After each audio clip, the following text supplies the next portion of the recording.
The Pittsburgh Steelers trades George Pickens to the Dallas Cowboys for draft compensation. If you just look on the surface, this was a monumental trade for the Dallas Cowboys. George Pickens is a wide receiver.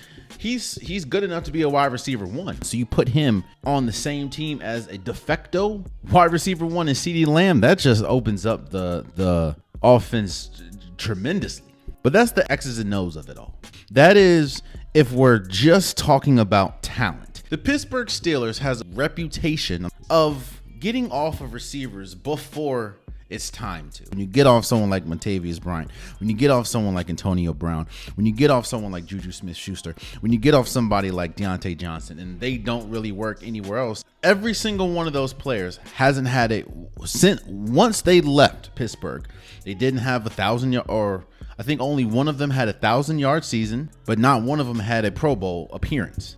The perception and the optics look terrible, not for the Pittsburgh Steelers, but for George Pickens. Which brings me to George Pickens.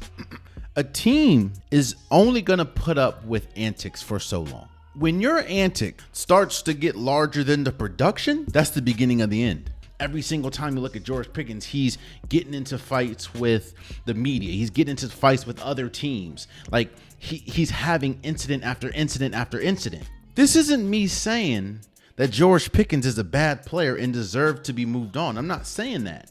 But George Pickens has the talent to be a top tier number one receiver.